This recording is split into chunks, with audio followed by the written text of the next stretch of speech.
Κυρίες και κύριοι συνάδελφοι, σας καλωσορίζω στην δεύτερη συνεδρίαση της Επιτροπής μας με θέμα τη συνέχιση της επεξεργασίας και εξέτασης του σχεδίου νόμου του Υπουργείου Παιδείας, Θρησκευμάτων και Αθλητισμού με τίτλο «Ενίσχυση του Εθνικού Συστήματος Επαγγελματικής Εκπαίδευσης και Κατάρτισης». Στην παρούσα συνεδρίαση, όπως γνωρίζετε, θα έχουμε την ευκαιρία να ακούσουμε τις απόψεις των εξοκοινοβουλευτικών προσώπων φορέων για το υποσυζήτηση νομοσχέδιο του Υπουργείου Παιδείας, σύμφωνα με τα όσα ορίζει το άρθρο 38 του κανονισμού της Βουλής.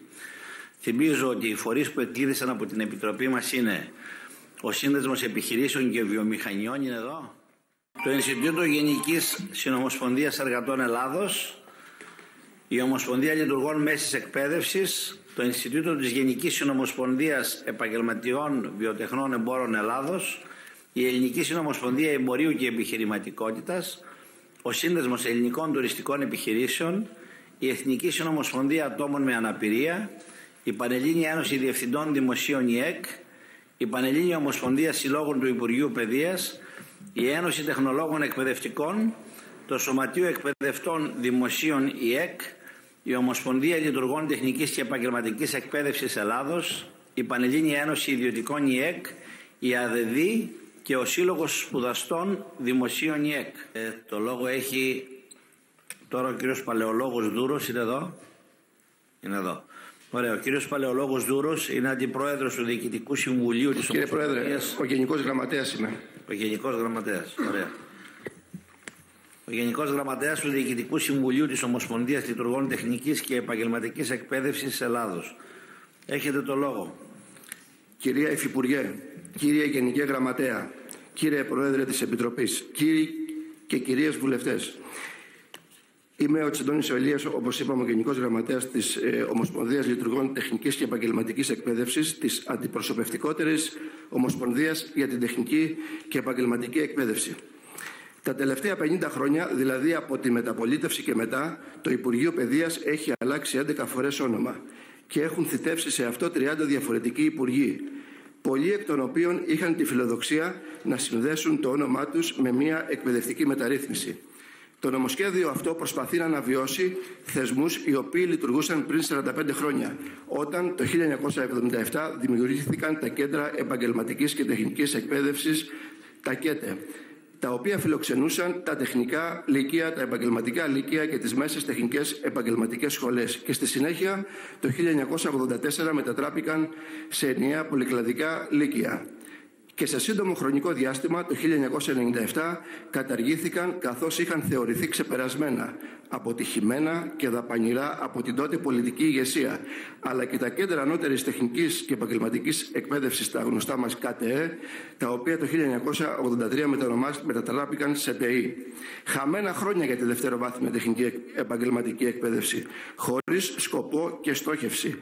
Κάθε αλλαγή υπουργού και ένα νομοσχέδιο για την τεχνική εκπαίδευση. Συνήθως πλανάται η εντύπωση ότι η εκάστοτε μεταρρύθμιση έρχεται να αξιοποιήσει ευρωπαϊκά κονδύλια.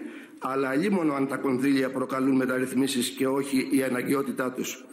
Σε κάθε περίπτωση είναι να απορεί κανείς πότε ένας υπουργός παιδείας ενημερώνεται για το έργο του προκατόχου του, πότε αξιολογεί το υπάρχον σύστημα, πότε σχεδιάζει τη βελτιστοποίησή του, πότε υλοποιεί την απαιτούμενη μεταρρύθμιση. Χαρακτηριστική περίπτωση είναι τα πρότυπα ΕΠΑΛ, στα οποία ακόμη δεν έχει αξιολογηθεί το πλαίσιο λειτουργίας τους.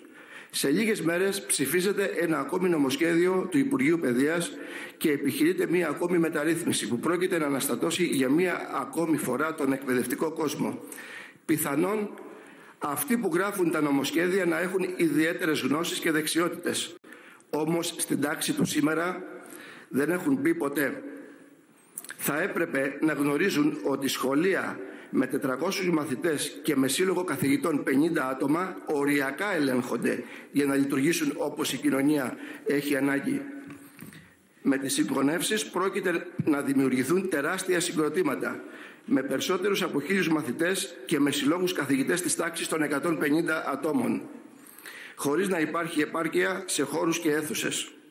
Ήδη σε μικρότερα σχολεία φτάσαμε στο απαράδεκτο καθεστώς των κληρώσεων μαθητών με συνέπεια την διαρροή του μαθητικού δυναμικού από τα επαγγελματικά λύκεια. Η κοινωνία αλλάζει προς το χειρότερο και καθημερινά οι εκπαιδευτικοί της τάξης και της πράξης έχουν να αντιμετωπίσουν φαινόμενα όχι απλά απρεπούς συμπεριφοράς, αλλά παραβατικότητας και βίας. Όσο μεγαλύτερα είναι τα σχολεία, τόσο πιο δύσκολη είναι η διαχείρισή τους. Αυτό που χρειάζεται είναι η αναβάθμιση των υπαρχόντων κτίριων και η δημιουργία νέων. Για την ποιοτική συμπερίληψη, στο άρθρο 6 αναφέρει, για ποια μάλλον ποιοτική συμπερίληψη αναφέρεται στο άρθρο 6 όταν υπάρχουν ετοιμόρροπα σχολεία χωρίς βασικές υποδομές και κάποια από αυτά είναι χωρίς άδειες ανέργησης και προδιαγραφές για ειδικά σχολεία, που τα άτομα με κινητικά προβλήματα δεν μπορούν να εξυπηρετηθούν στο ισόγειο και ούτε καν να ανέβουν στον πρώτο όροφο των κτηρίων και να μεταβούν στα γραφεία της διοίκησης. Ζητάμε να μην εφαρμοστεί ο θεσμός των ΚΕΕΚ, καθώς αυτό θα δημιουργήσει σχολεία πολλών ταχυτήτων, τα επαγγελματικά λύκεια, τα ΠΕΠΑΛ και τα ΚΕΕΚ, καθώς επίσης και τα ΕΝΕΓΙΛ. Πριν 10 χρόνια, ο τότε Υπουργός Παιδείας, κ. Αρβανιτόπουλος, με μια εκπαιδευτική μεταρρύθμιση, καλή ώρα, καταργεί 104 άκρως πετυχημένα σχολεία, ειδικά προσαρμοσμένα για ενήλικες και κυρίως για αυτούς που είχαν την ανάγκη να αποκτήσουν επαγγελματικές γνώσεις για να μπουν άμεσα στην αγορά εργασίας, τις επαγγελματικές σχολές, τις λεγόμενες ΕΠΑΣ, και θέτει σε διαθεσιμότητα 2.500 εκπαιδευτικούς, οι οποίοι ακόμη και σήμερα ταλαιπωρούνται οικονομικά. Τώρα με το νομοσχέδιο αυτό, με ένα καλυμμένο τρόπο, επιχειρείται να καταργηθούν στην πράξη 100 περίπου εργαστηριακά κέντρα. Για τους ανθρώπους της τεχνοεπαγγελματικής εκπαίδευσης, το εργαστηριακό κέντρο είναι η ραχοκοκαλιά του τεχνικού σχολείου και οι λόγοι λειτουργίας τους ποτέ δεν έπαψαν να υπάρχουν. Άλλωστε, αυτή είναι και η ιδιοποιώς διαφορά με τα γενικά λύκεια. Συχνά στο νομοσχέδιο αναφέρεται η έκφραση «σύνδεση με την αγορά εργασίας». Πράγματι, υπάρχει ανάγκη για την σύνδεση μεταξύ τεχνικού σχολείου και αγορά εργασίας.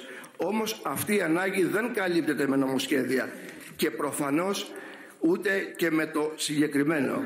Το νομοσχέδιο αναφέρεται στη σύζευξη τεχνικού σχολείου αγορά εργασίας όταν το Υπουργείο Παιδείας δεν έχει εξασφαλίσει τις προϋποθέσεις για να γίνει αυτό. Ο βασικότερος τρόπος σύνδεσης με την αγορά εργασίας είναι η αναβάθμιση του περιεχομένου σπουδών των μαθητών, σύγχρονα αναλυτικά προγράμματα, νέα βιβλία, επικαιροποιημένη γνώση, επαγγελματικά δικαιώματα για όλες τις ειδικότητες και παράλληλα η ανάπτυξη δεξιοτήτων μέσω εργαστηριακών ασκήσεων, που θα θυμίζουν πραγματικές συνθήκες εργασίας και όχι προσομοίωση. Η τεχνική εκπαίδευση, για να λειτουργήσει, πρέπει να βασίζεται σε γενναία δημόσια χρηματοδότηση και όχι να ζητιανεύει από τους ιδιώτες. Στο νομοσχέδιο ανωτεροποιούνται τα ΙΕΚ, παραμένοντας όμως στο επίπεδο 5 του εθνικού πλαισίου προσόντων. Να προβλεφτεί ανάλογη ανωτεροποίηση και για τη μεθιτεία του ΕΠΑΛ, έτσι ώστε να μην έχουμε αποφύτες στο επίπεδο 5 2 ταχυτήτων. Μάλιστα, το μεταλυκιακό έτος τάξη μαθητείας θα πρέπει να μπει στο παράλληλο μηχανογραφικό, θεραπεύοντας τη μέχρι τώρα κακώς εξαίρεσή του. Επίσης, να μην υπάρχει αλληλοεπικάλυψη ειδικοτήτων. Με το εν λόγω νομοσχέδιο, η θέση του Πρωθυπουργού ότι στηρίζουμε την τεχνική εκπαίδευση γιατί μέσω αυτής θα γίνει η αναδιόρθωση, η αναδιοργάνωση της χώρας, δεν φαίνεται να επαληθεύεται. Και δεν φαίνεται να επαληθεύεται γιατί με το συγκεκριμένο νομοσχέδιο το Υπουργείο δημιουργεί υπερδομές και συγχωνεύει ΕΠΑΛ αντί να κατασκευάσει νέα κτίρια με σύγχρονες προδιαγραφές, εξοπλισμό και πρόσβαση για ΑΜΕΑ. Δεν φαίνεται να επαληθεύεται γιατί το νομοσχέδιο αποδομεί τα εργαστηριακά κέντρα και θέτει σε κίνδυνο τον εξοπλισμό των εργαστηρίων, ο οποίος θα πρέπει να διαφυλαχτεί με κάθε κόστος, καθώς είναι πολύτιμος για την εκπαιδευτική διαδικασία και την ανάπτυξη δεξιοτήτων των μαθητών στα επαγγελματικά λύκεια και αποτελούν θεμέλιο για την εκπαίδευση, καθώς εκεί πραγματοποιείται η πρακτική άσκηση και η εφαρμογή των θεωρητικών γνώσεων των μαθητών. Γι' αυτό και τα εργαστηριακά κέντρα είναι αναντικατάστατα. Το Υπουργείο θα πρέπει να βρει μηχανισμούς και πόρους και υπεύθυνα και αποτελεσματικά να συντηρούνται και να παραμένουν λειτουργικά τα εργαστήρια και να σταματήσει να επιβαρύνει και να μεταθέτει τις ευθύνες στους εκπαιδευτικούς. Επίσης, πρέπει να πραγματοποιηθεί η περαιτέρω ενίσχυση αυτών των πόρων, διότι η λειτουργία των εργαστηριακών κέντρων είναι κρίσιμη για την ποιότητα της εκπαίδευσης. Αν ο Υπουργός έχει βάλει στόχο την διάλυση των ΕΠΑΛ και με τις συγχωνεύσεις και την ιδρυματοποίηση, σε καλό δρόμο βρίσκεται. Αλλά να είναι ειλικρινής, γιατί η εκπαιδευτική κοινότητα της τεχνικής εκπαίδευσης πονάει και νοιάζεται για το δημόσιο σχολείο. Εδώ θα πρέπει να αναφερθώ και στο άρθρο 18 που ορίζει τους σκοπούς του επαγγελματικού λυκείου. Εδώ δεν υπάρχει ο ξεκάθαρος διτός ρόλος των ΕΠΑΛ, δηλαδή και η εισαγωγή των αποφύτων των τεχνικών λυκείων στην τριτοβάθμια εκπαίδευση. Όπως ξέρετε, τα ΕΠΑΛ δίνουν και πτυχίο και απολυτήριο απολύτως ισότιμο με αυτό που δίνουν και τα γενικά λύκεια. Το 2016-17 δόθηκε η δυνατότητα των σπουδαστών των αποφύτων των ΕΠΑΛ να μπαίνουν στα πανεπιστήμια με ποσοστό 1%. Και για τα τότε ΤΕΗ 10%, συγγνώμη. Και για την ΑΣΠΕΤΕ 20%. Το 2019 αυτό το 1% έγινε 5%. Δυστυχώς παραμένει 5%. Φέτος αλλά και πέρυσι το ποσοστό των μαθητών στο σύνολο που έκαναν μηχανογραφικό από τα ΕΠΑΛ ήταν 18% και 82% από τα γενικά λύκεια. Ενώ το 5% των αποφύτων ΕΠΑΛ, το 18% των αποφύτων ΕΠΑΛ διεκδικεί 5% των θέσεων στα ΑΕΗ, το 82% από τα ΓΕΛ διεκδικεί το 95%. Αυτή είναι μια αδικία που θα πρέπει να τη λάβετε σοβαρά υπόψη και να την αποκαταστήσετε. Επίσης, αυθαίρετα εντελώς οι απόφοιτοι των ΕΠΑΛ έχουν αποκλειστεί από τις σχολές, από τις ανώτατες σχολές, από τις σχολές αξιωματικών των ενόπλων δυνάμεων και των σωμάτων ασφαλείας. Για την οικονομία του χρόνου, εμείς θα καταθέσουμε υπόμνημα με τις παρατηρήσεις κατά άρθρο, όπως το έχουμε κάνει και στην διαβούλευση του νομοσχεδίου. Σας ευχαριστώ πάρα πολύ που με ακούσατε. Και εμείς σας ευχαριστούμε. Βλέπω ότι είναι μαζί σας και ο κύριος Τσιντώνης Ηλίας, η κυρία Ψωμοδότη και ο κύριος Ακεριάδης, που είναι μέλη του Συμβουλίου. Έρχονται από επαρχία οι δύο συνάδελφοι. Και ήρθε ο κύριος Ακεριάδης. Θέλει κάποιος κάτι να πει εξ αυτών? Εσύ αν έχεις να πεις κάτι. Όχι, ευχαριστώ στη δευτερολογία και τις ερωτήσεις των βουλευτών και των παρόντων. Ωραία. Λοιπόν, προχωρούμε. Κυρία Σιωτρόπου Ιωάννα. Προς την Ομοσπονδία Λειτουργών Τεχνικής και Επαγγελματικής Εκπαίδευσης Ελλάδος. Σε σχετική ανακοίνωσή σας αναφέρεστε αποδόμηση μέσω του παρόντος νομοσχεδίου των εργαστηριακών κέντρων και ότι αυτό θέτει σε κίνδυνο τον εξοπλισμό των εργαστηρίων, ο οποίος θα πρέπει να διαφυλαχθεί με κάθε κόστος, καθώς είναι πολύτιμος για την εκπαιδευτική διαδικασία και την ανάπτυξη δεξιοτήτων των μαθητών στα επαγγελματικά λύκεια και αποτελούν θεμέλιο για την εκπαίδευση, καθώς εκεί πραγματοποιείται η πρακτική άσκηση και εφαρμογή των θεωρητικών γνώσεων των μαθητών και αυτά είναι αναντικατάστατα. Ποιες κινήσεις θεωρείτε ότι πρέπει να γίνουν για τη διασφάλισή τους?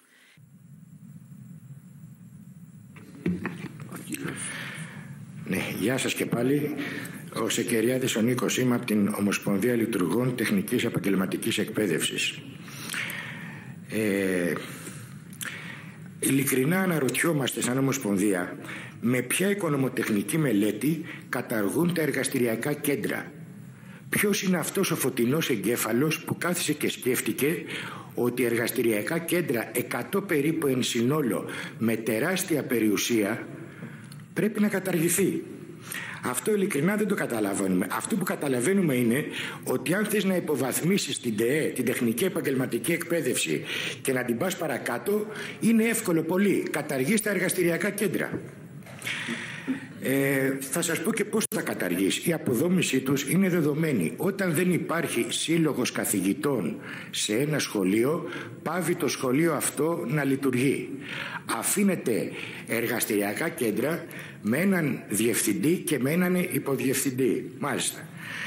Εδώ ακόμα δεν έχει αποφασιστεί αυτοί οι άνθρωποι θα έχουν ωράριο, σε ποια σχολική μονάδα θα έχουν ωράριο, θα πάρουν θεωρητικό μάθημα, θα πάρουν πρακτικό. Θα μου πείτε αυτά θα βγουν με υπουργικές αποφάσεις. Μόνο που αυτές με την εμπειρία που έχουμε από την ελληνική πολιτεία αργούν πάρα πολύ, πάρα πολύ. Προσπαθείτε σε μια εποχή που το αστυνομικό δελτίο είναι γεμάτο να δημιουργήσετε σχολεία τέρατα των 1.000 και 1.200 ατόμων. Με ποια φύλαξη, με ποιο προσωπικό, με ποιους επιστάτες? Πού θα συνεδριάζουν αυτοί οι σύλλογοι των 150 ατόμων? Θα μας δώσει η κυβέρνηση κάποιο αμφιθέατρο? Αναρωτήθηκε κάποιος βουλευτής εάν όλα στο νομοσχέδιο είναι στραβά.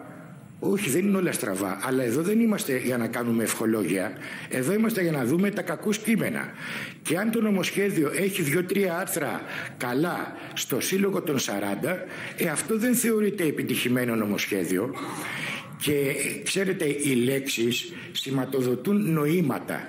Λέμε κάμπους. Τι ωραία λέξη, το ακούει ο μέσος Έλληνας και σκέφτεται αυτά που έχει δει σε αμερικάνικες ταινίες.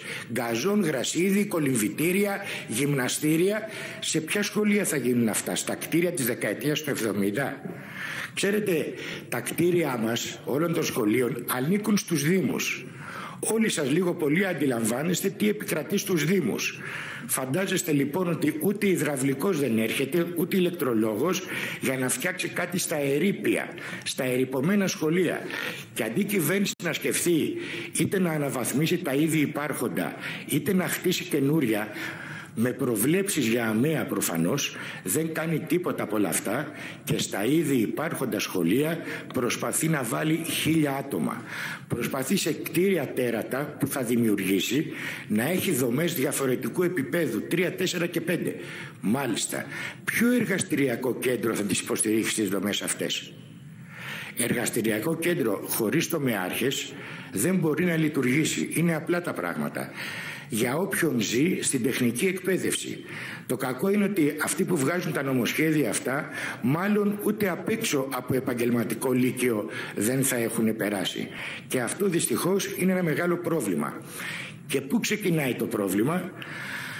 Ακούστηκε ότι το Υπουργείο έχει φωνάξει όλους τους φορείς. Ποιους φορείς? Εκπαιδευτικούς δεν έχει φωνάξει ποτέ. Ούτε την ΟΛΤΕ, ούτε την ΟΛΜΕ, ούτε κανέναν εκπαιδευτικό φορέα. Ο σημερινός Υπουργός συνεχίζει την τακτική της κυρίας Κεραμέως επί 6 χρόνια να μην έχει δει κανέναν εκπρόσωπο εκπαιδευτικών. Συνεπώς, αν βλέπει το Υπουργείο τους εκπροσώπους του ΣΕΒ, της ΓΕΣΕ και του ΓΕΣΕΒΕ, αυτά είναι λίγα για μας, δεν μας αφορούν. Οι άνθρωποι αυτοί κάνουν καλά τη δουλειά τους στη δική τους δουλειά. Εμάς θα έπρεπε να μας φωνάζει το Υπουργείο για τη δική μας δουλειά. Και δυστυχώς, ξαναλέω, σε επίπεδο Υπουργού δεν μας έχει καλέσει το Υπουργείο. Προφανώς υφυπουργός, γενικός γραμματέας, εντάξει, εκεί δεν μπορούμε να έχουμε παράπονο. Γενικότερα θέλουμε να πούμε ότι το νομοσχέδιο,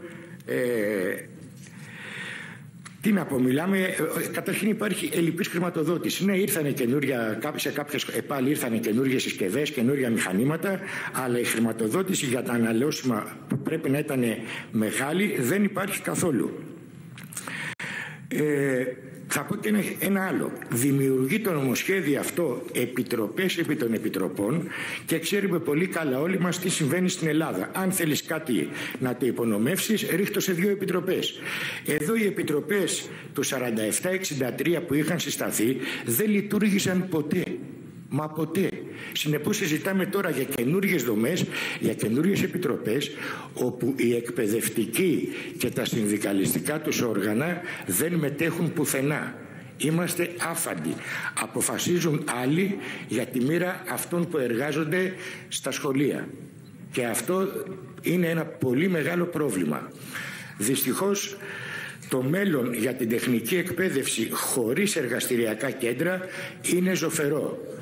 Και μην αναρωτηθεί κάποιος, μα δεν καταργούνται? Μα προφανώς καταργούνται. Όταν τα αφήνεις μόνο με έναν διευθυντή και έναν υποδιευθυντή για να κάνουν τι? Τους κλειδούχους ή τους αυτοφοράκηδες, με την έννοια στο οποιοδήποτε ατύχημα θα τρέχουν το διευθυντή? Και το σκεπτικό για μας ποιο είναι? Το κάνεις αυτό για να λήξει η θητεία των υπαργόντων διευθυντών και τότε να τα καταργήσεις. δεν μπορούν τα δημόσια σχολεία να λειτουργούν με λογικές marketing. Δεν είναι δυνατόν αυτές οι επιτροπές να καταργούν ή να βάζουν νέες ειδικότητες. Με ποιο σκεπτικό? Δικό τους, αποκλειστικά της αγοράς? Τι να πω, δεν ξέρω. Αυτά και σας ευχαριστώ πολύ. Αυτό τελειώσαμε, δόθηκαν όλες οι απαντήσεις στις ερωτήσεις που ετέθησαν. Η κυρία Υπουργός, θέλετε το λόγο? Ναι, κύριε Υπουργέ, παρακαλώ. Για πολύ λίγο, μόνο 2-3 λεπτά. Καταρχάς, θα ήθελα να ευχαριστήσω όλους σας που είστε εδώ σήμερα και καταθέτετε τις προτάσεις σας σε έναν επικοδομητικό, θα έλεγα, διάλογο, και έχει πολύ μεγάλη αξία και η κατάθεση των υπομνημάτων, γιατί ξέρετε, οι νόμοι, τα νομοθετήματα είναι το πλαίσιο.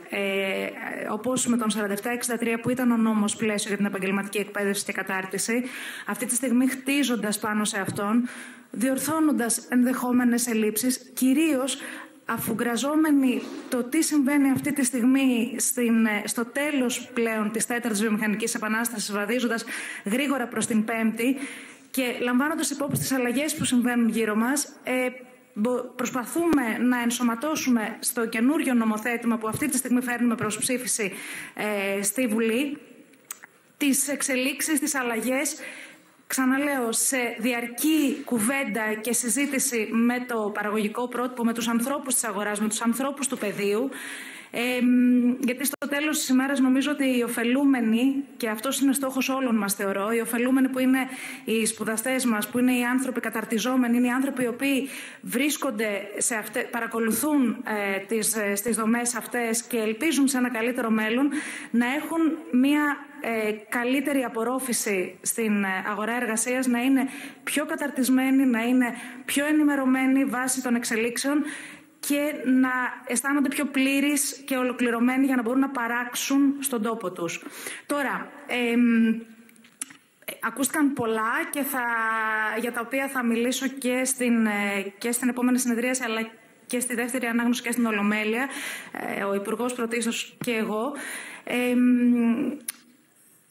Αυτό που έτσι πήρα πολύ ακούγοντάς σας όλους προσεκτικά, είναι ότι δεν άκουσα τίποτα θετικό. Και ξέρετε, καμιά φορά αντιλαμβάνομαι απολύτως ποιος είναι ο λόγος, πόσο πρέπει να ακούμε ότι υπάρχουν όντως αρνητικά, τα οποία είμαστε εδώ για να τα συζητήσουμε, να προχωρήσουμε, να τα βελτιώσουμε. Αλλά δεν μπορεί να μην ακούσαμε τίποτα θετικό. Δηλαδή, ούτε η σύνδεση με την τοπική αγορά εργασίας, ούτε η αναβάθμιση της συμβουλευτικής και η ρύθμιση για τα ΓΕΑΣ, ούτε η προσπάθεια για επικοινωνία και συνέργειες μεταξύ των επιπέδων 3, 4 και 5, ούτε η κόμβη σε επίπεδο νομού που θα επικοινωνούν με το παραγωγικό πρότυπο, ούτε η πρόβλεψη για επιπλέον στελέχωση. Ξέρετε, εμείς προχωράμε σύγχρονα, προχωράμε προοδευτικά, κοινωνικά, σε συνεργασία με το παραγωγικό σύστημα και τους ανθρώπους του πεδίου, εκπαιδευτικούς, διευθυντές, εκπαιδευτές, με όποιες ενδεχόμενες ελλείψεις και προβλήματα, και θα τα λύνουμε βήμα-βήμα. Και ξέρετε κάτι, άκουσα από πολλούς ότι δεν υπάρχουν πολλές λεπτομέρειες μέσα στο νόμο. Ξανά είπα, είναι ένα πλαίσιο. Οι περισσότερες ρυθμίσεις θα ξεκινήσει η εφαρμογή τους από το 25-26. Οι λεπτομέρειες είμαστε εδώ για να τις συζητήσουμε κατά την κατάρτιση των κανονισμών, άρα εκεί που θα εξειδικευθούν όλα όσα αυτή τη στιγμή συζητάμε σε επίπεδο πλαισίου, γιατί νομίζω ότι είναι κοινός τόπος, κοινός στόχος όλων αυτοί οι άνθρωποι οι οποίοι βρίσκονται μέσα σε αυτές τις δομές, εκπαιδευόμενοι και εκπαιδευτές, καταρτιζόμενοι και οι εκπαιδευτικοί τους, να είναι όσο δυνατόν πιο ευχαριστημένοι στο τέλος της ημέρας. Και ξαναλέω, δεν μιλάμε για μαγικές λύσεις, όμως είμαστε εδώ, εργαζόμαστε, συνεργαζόμαστε, και αυτό που ήθελα να πω κλείνοντας είναι ότι όλες τις προσκλήσεις τις αποδέχομαι με χαρά και θα το δείτε στο αμέσως επόμενο διάστημα, γιατί αυτή τη στιγμή βρισκόμαστε στη διαδικασία ψήφισης του σχεδίου νόμου. Αμέσως μετά αρχίζει η πραγματική δουλειά, αρχίζει η υλοποίηση, και εκεί νομίζω ότι αυτό που χρειάζεται να κάνουμε όλοι, έχοντας όλοι ως κοινό στόχο τον ίδιο, να είμαστε μαζί, να συνεργαστούμε και να δούμε κατά το δυνατόν πώς μπορεί να υλοποιηθεί καλύτερα ο νόμος αυτός. Ευχαριστώ πολύ. Ευχαριστούμε, κύριε Υπουργέ. Αγαπητοί συνάδελφοι, νομίζω ότι έχει εξαντληθεί το θέμα. Ευχαριστούμε τους εκπροσώπους των φορέων